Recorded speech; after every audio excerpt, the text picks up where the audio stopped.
At 11:47 a.m. on November 29, 1943, Staff Sergeant Eugene Moran crouched inside the tail section of B-17F, Rikki Tikki Tavi, as German flak tore through the fuselage 20,000 feet above Bremen. The 19-year-old tail gunner was flying his fifth mission with the 8th Air Force's 96th Bomb Group.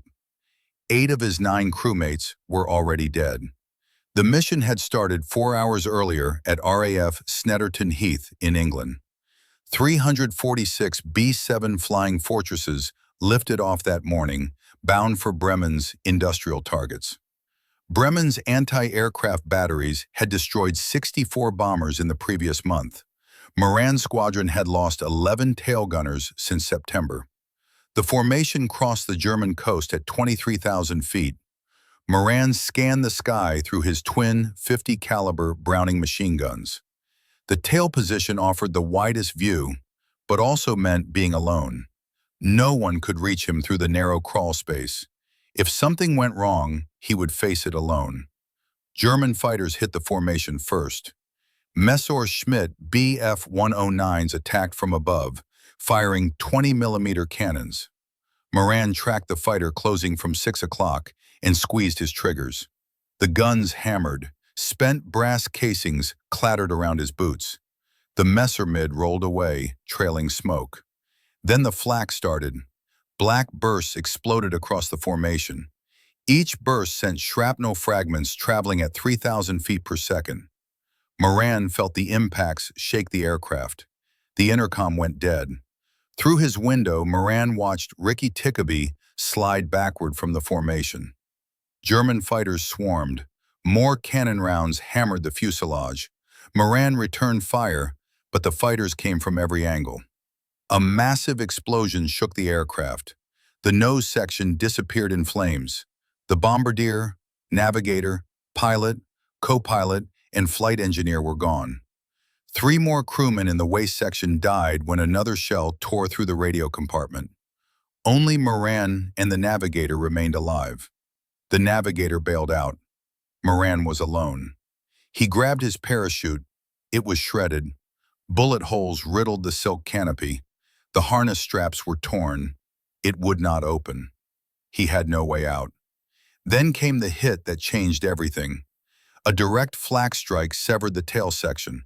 The explosion was deafening.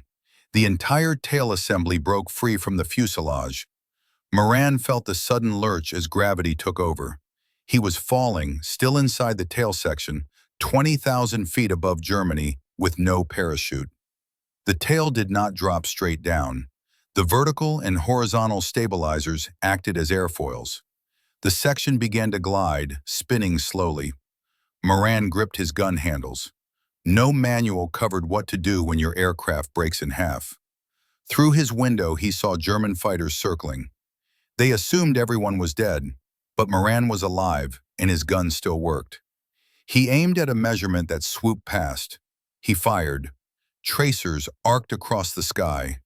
The German pilot banked away, startled that the severed tail section was shooting back. Moran kept firing. The tail section continued its strange glide downward, spinning slowly, descending through the cold German sky. If you want to see how this tail gunner survived a 4mm fall, please hit that like button. It helps us share more stories like this, and subscribe if you haven't. Back to Moran. German anti-aircraft crews on the ground saw the tail section falling. They opened fire. He was being shot at by fighters above and flak batteries below, while falling inside a severed tail section. The altimeter still worked. 19,000 feet. 18,000. The ground rushed closer.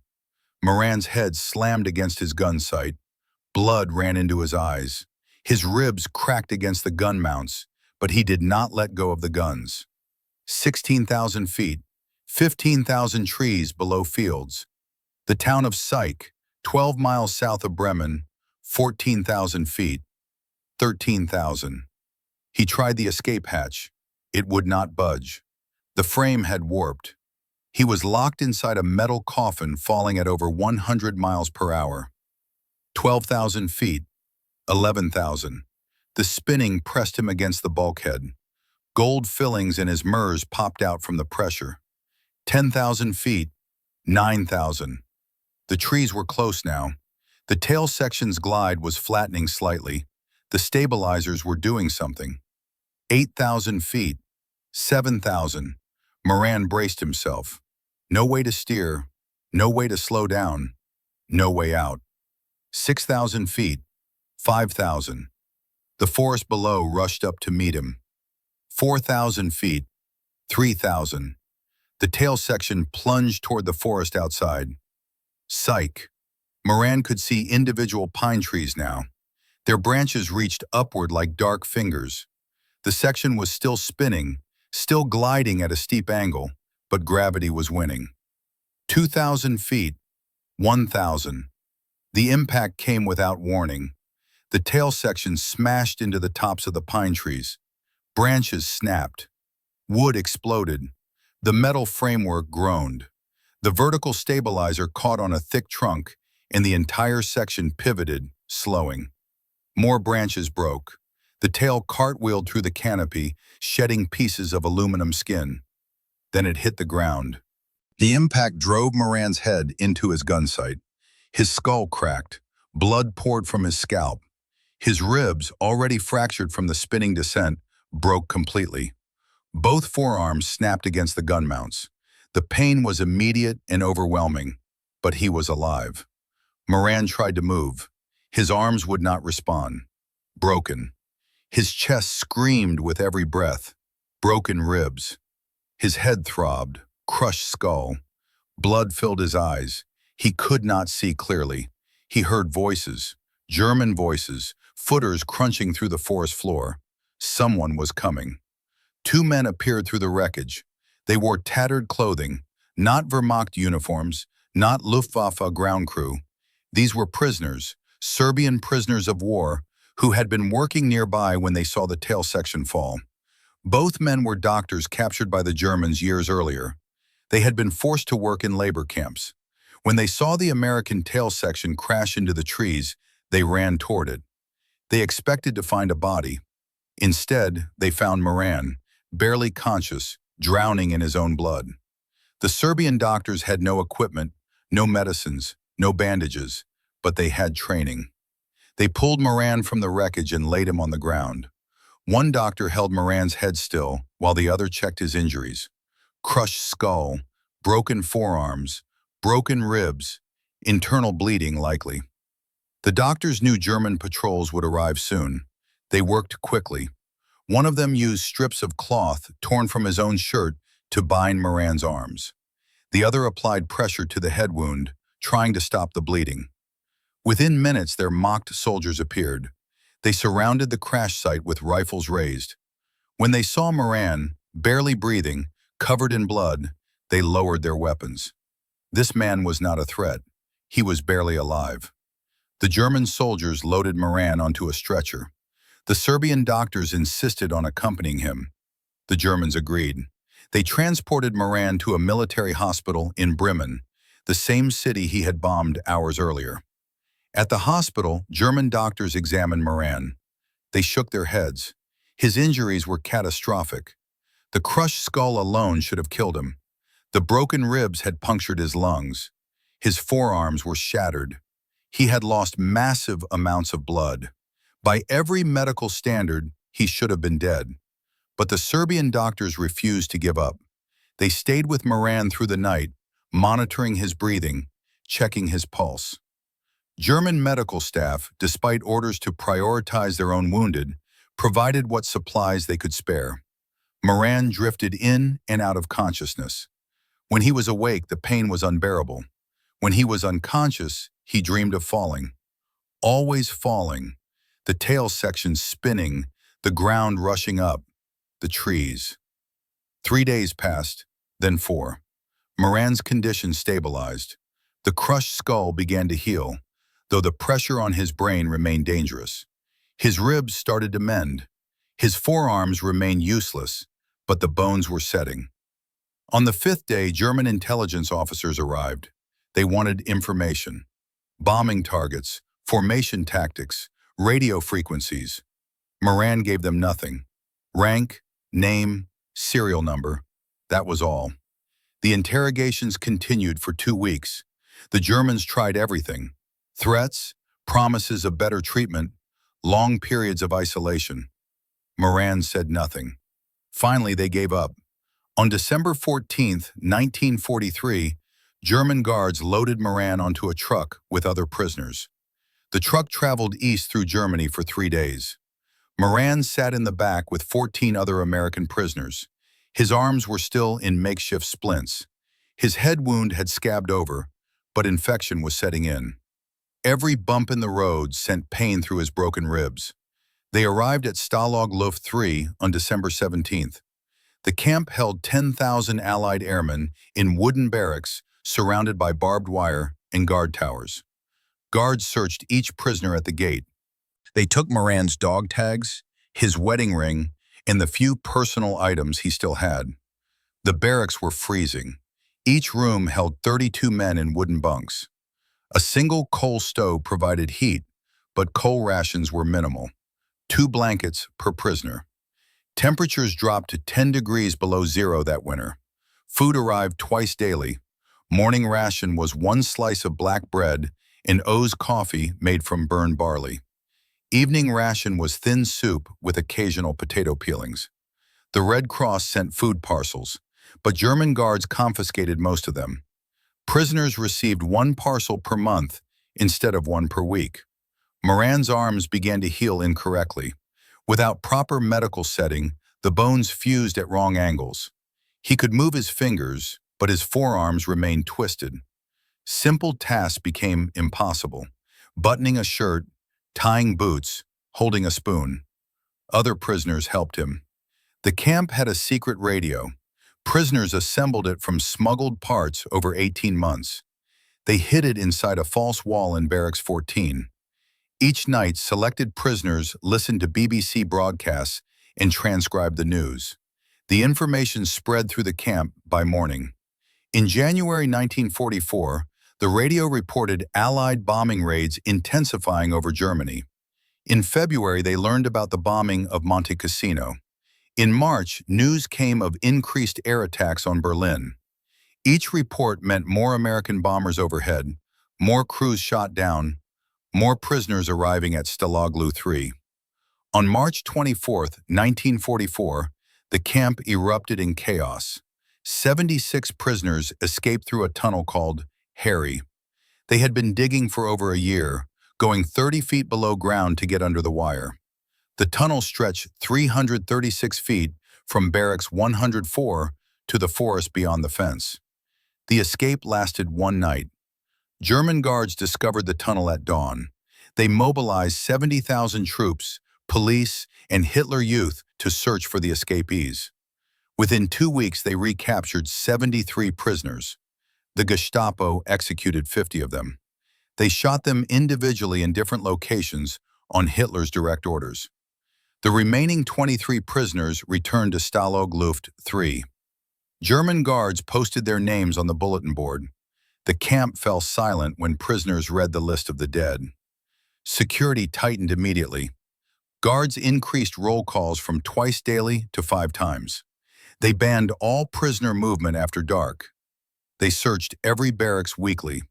They confiscated tools, wire, anything that could be used for digging. Moran watched it all from his bunk. His arms were slowly regaining function, but he could not work effectively. Other prisoners included him in their activities anyway. They shared food. They helped him dress. They told him stories about home. Months passed. Summer came. The war continued. The secret radio reported D-Day on June 6th. Allied forces landing in Normandy. Prisoners celebrated quietly. Guards increased their vigilance. By autumn 1944, the Eastern Front was collapsing. Soviet forces pushed toward Germany. The secret radio confirmed it every night. Russian tanks were 300 meters away, then 200, then 100. On January 27, 1945, German guards ordered all prisoners to evacuate. The Soviets were 50 miles from the camp. The march began at 4 a.m. in a blizzard. 10,000 prisoners formed columns on the road outside Stalag Luft 3. Each man carried one blanket and whatever food he could scavenge. Guards distributed no additional rations. The temperature was 15 degrees below zero. German guards told them they were marching west, away from the Soviet advance. They did not say how far. They did not say where they were going. They said anyone who fell behind would be shot. The column moved out at dawn. Moran's arms still ached from the injuries 13 months earlier. His ribs had healed, but cold air made breathing painful. He wrapped his blanket around his shoulders and started walking. The first man died on the second day. An American bombardier from Ohio collapsed in the snow. Guards dragged his body to the roadside and kept the column moving. By the third day, 4 more prisoners had died. By the end of the first week, 23 bodies lay in the snow along the road. The prisoners walked 12 hours each day. Guards allowed 10-minute breaks every 2 hours. At night, they herded prisoners into barns or churches. Sometimes they slept in open fields. The snow continued falling. Temperatures dropped to 20 below zero. Food became the only thought. Guards provided no rations. Prisoners ate snow for water. Some found frozen potatoes in fields. Others pulled bark from trees. A few traded personal items to German civilians for bread. Most starved. Moran's feet blistered after the first week. The blisters burst and became infected. He could feel fluids squishing in his boots with every step. Other prisoners suffered worse. Frostbite blackened toes and fingers. Men lost parts of their feet but kept walking because stopping meant death. The march continued through February. The column covered 20 miles some days, 10 miles. On bad days when blizzards reduced visibility to nothing, they made 5 miles. Guards pushed them forward regardless of conditions. By mid-February, the column had covered 200 meters. They passed through abandoned German towns. Civilians watched from windows, but offered no help. The war was ending. Everyone knew it. Germany was collapsing, but the march continued. Some prisoners tried to escape. Most failed. German guards shot 3 men who ran for the woods near Schremberg. They left the bodies where they fell as a warning. The column kept moving. Other prisoners simply gave up. They sat down in the snow and refused to walk. Guards shot them. 73 prisoners died during the first month of the march. The survivors stopped counting after that. Moran kept walking. His infected feet screamed with every step. His arms ached constantly. His ribs throbbed in the cold. But he kept moving, one foot in front of the other, hour after hour, day after day. The column crossed into central Germany.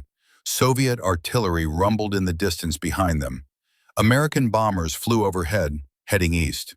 The guards became nervous. They knew the war was lost, but they followed their orders. Keep the prisoners moving. Do not let them fall into enemy hands. On March 15, 1945, after 47 days of walking, the column reached the town of Bitterfeld. Guards herded prisoners into an old factory building. They said this was temporary.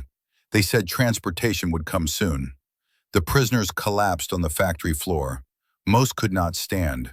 Moran's feet had swollen so badly, his boots would not come off. 3 weeks passed in the factory at Bitterfeld. Guards brought no food. Prisoners survived on scraps they found in the building. Rats became targets. Men caught them and roasted them over small fires. Others ate grass and weeds growing through cracks in the concrete floor. Moran's weight dropped below 100 pounds. He had weighed 165 pounds when his B-17 was shot down 16 months earlier. His ribs showed through his skin. His face was skeletal. His infected feet oozed constantly. Other prisoners were worse. Dysentery spread through the factory. Men too weak to stand soiled themselves where they lay. The stench was overwhelming. German guards stayed outside. They brought no medicine, no bandages, nothing. On April 8th, the prisoners heard artillery. Close artillery. American artillery. The sound came from the west, growing louder each day. Guards became agitated. They held hurried conversations. Some disappeared during the night. By April 10th, small arms fire echoed through Bitterfeld.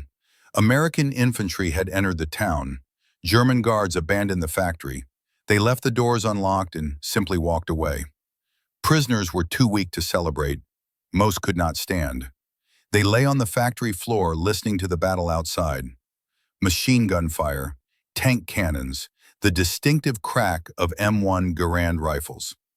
On April 11, 1945, at 2 p.m., American soldiers from the 104th Infantry Division kicked open the factory doors. They stopped when they saw what was inside. Hundreds of skeletal men lying in their own filth. The smell hit the soldiers immediately.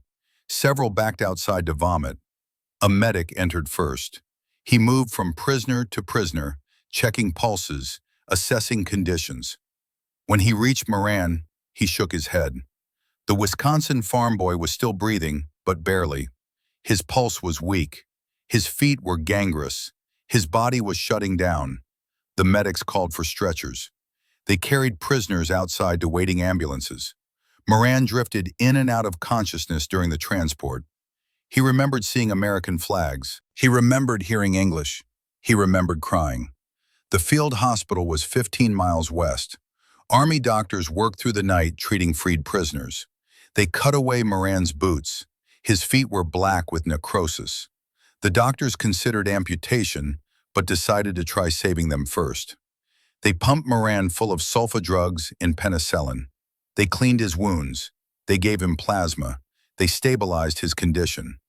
On April 13th, they transferred him to a larger hospital in France. Recovery took months. The infection in his feet slowly cleared. His weight climbed back to 120 pounds by June. His arms regained most of their function, though they remained slightly twisted from improper healing. On July 3, 1945, doctors cleared Moran for transport to the United States. He boarded a hospital ship at Le Havre. The crossing took 8 days.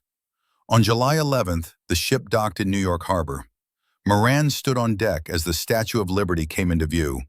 He had been gone for 2 years and 9 months. He had flown 5 combat missions. He had fallen 4 miles inside a severed tail section. He had survived 17 months as a prisoner of war. He had walked 600 meters through a German winter. He was 21 years old. The ship docked at Pier 90. Army personnel helped prisoners down the gangway. Crowds cheered from behind barriers. Someone played the national anthem over loudspeakers. Moran could not stop crying. He was home. From New York, Moran traveled by train to Camp Kilmer in New Jersey. Army doctors conducted full medical examinations on all returning prisoners. They documented every injury, every scar, every lasting effect of captivity. Moran's medical report filled 11 pages. Crushed skull with healed fractures. Both forearms improperly healed at 15-degree angles. 6 ribs with old fracture lines. Chronic pain in lower back from spinal compression during the fall. Nerve damage in both feet from frostbite and infection. Malnutrition-induced organ damage. Post-traumatic stress. The doctors recommended 3 months of additional treatment. Moran refused. He wanted to go home. He wanted to see his family. He had not seen them since October 1942, nearly 3 years earlier. On July 25th, the Army granted him 30 days leave. He took a bus to Wisconsin. The ride took 2 days. He slept most of the way, still recovering his strength. His family met him at the bus station in Soldiers Grove. His mother did not recognize him at first. The skeletal man climbing off the bus looked nothing like the son she remembered. When she realized it was Eugene, she collapsed. His father caught her. Moran spent August at home, sleeping in his old bed, eating his mother's cooking, walking the farm he had left 3 years earlier. Neighbors visited daily. They asked questions. What was it like? Were the Germans cruel? Did he kill anyone? How did he survive the fall? Moran answered some questions, others he could not. Some memories were too raw: the spinning tail section, the screaming wind, the bodies of his crewmates, the death march, the factory at Bitterfeld. On September 1, 1945, Moran returned to active duty at Camp McCoy in Wisconsin.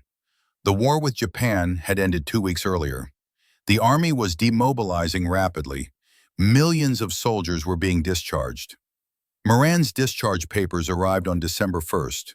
Final rank, Staff Sergeant. Service dates, October 1942 to December 1945. Combat missions 5. Status, honorably discharged. His medals arrived separately. 2 Purple Hearts for wounds received in combat. The Air Medal with Gold Leaf Cluster for aerial achievement. The European Theater Medal for service in the European campaign. The Good Conduct Medal. The Prisoner of War Medal. No medal existed for falling 4 miles inside a severed tail section while shooting at enemy fighters. Moran returned to Soldiers Grove as a civilian.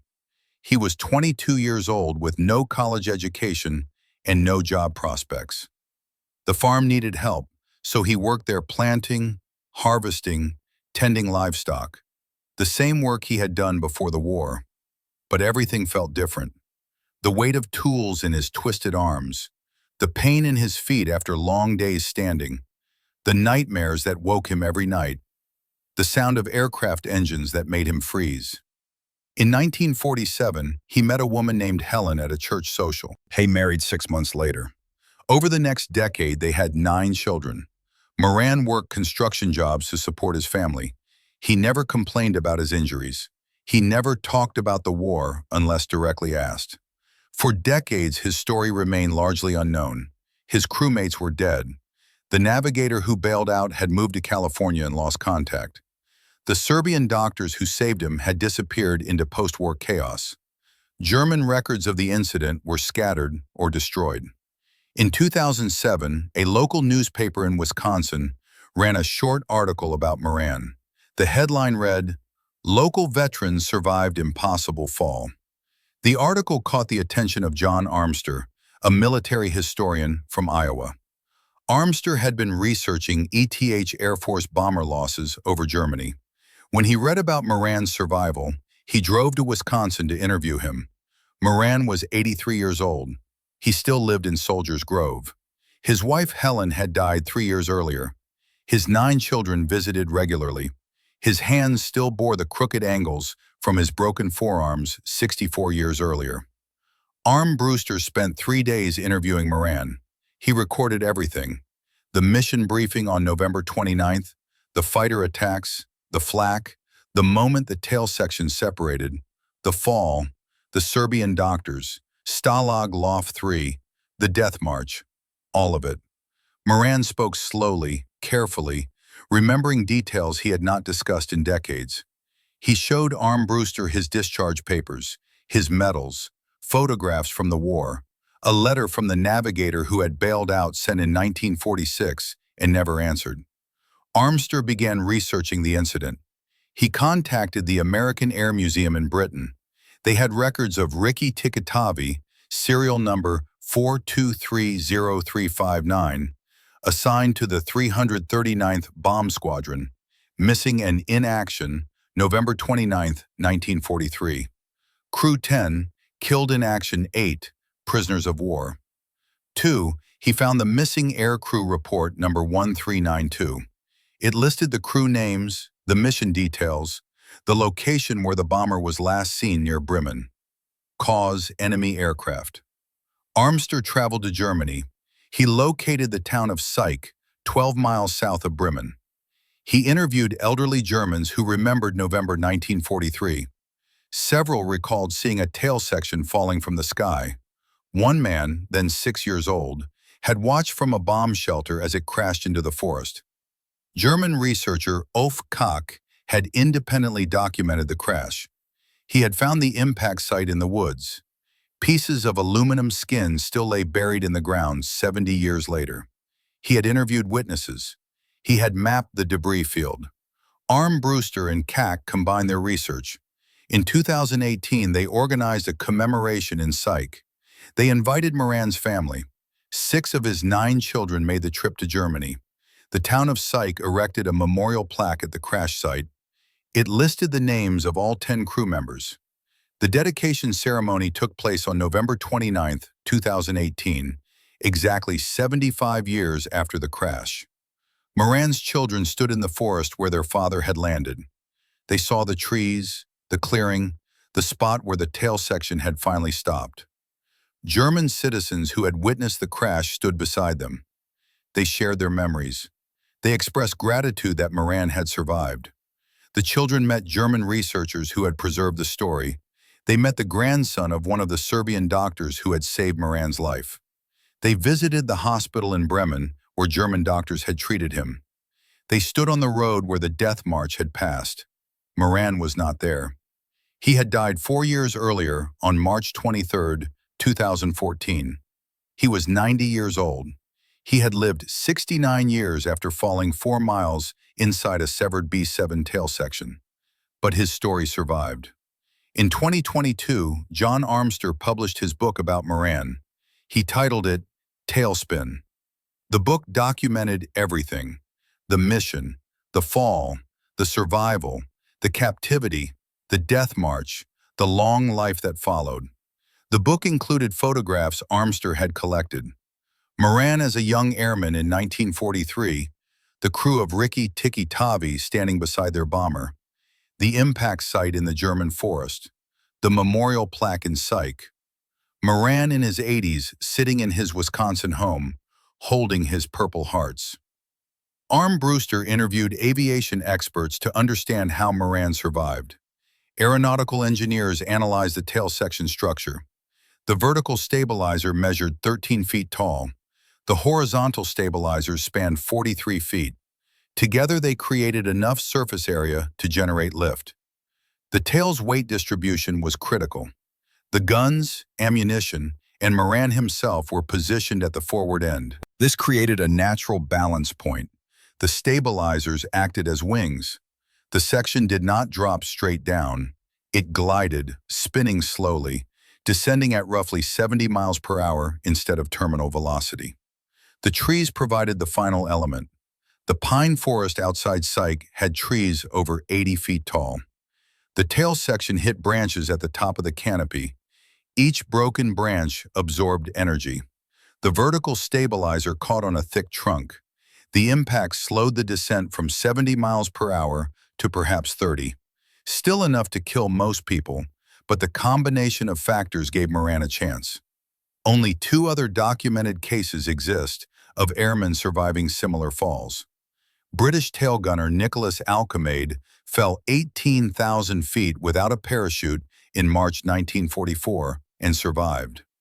American ball turret gunner Alan McGee fell 22,000 feet and crashed through a train station roof in January 1943 and survived. All 3 men had certain factors in common. They remained with wreckage that created drag. They hit objects that broke their fall. Trees for Alcomade and Moran, a glass roof for McGee. They were young and physically fit, and they were extraordinarily lucky. Moran never considered himself lucky. He lost 8 crewmates on November 29, 1943. He spent 17 months as a prisoner of war. He endured a 600-mile death march through a German winter. He carried physical and psychological scars for the rest of his life. But he lived. He came home. He married. He raised 9 children. He worked. He built a life. He lived to be 90 years old. On October 18, 2008, the town of Soldiers Grove dedicated a street in his honor. They named it Moran Way. Eugene attended the ceremony with his family. He was 84 years old. He stood beside the new street sign, smiling, surrounded by his children and grandchildren. Someone asked him how it felt to have a street named after him. He said it felt strange. He had only done what he had to do: survive, come home, live his life. That was Eugene Paul Moran, a farm boy from Wisconsin who fell 4 miles and refused to die. If this story moved you, please hit that like button. It genuinely helps us continue sharing these forgotten histories with more people who need to hear them. And if you haven't subscribed, please do. We're uncovering more incredible survival stories from World War II that deserve to be remembered. Hit the notification bell so you don't miss them. Tell us in the comments, where are you watching from? And does anyone in your family have a World War II story that's never been told? We'd love to hear it. Thank you for watching. And thank you, Eugene Moran, for showing us what the human spirit can endure. We won't forget.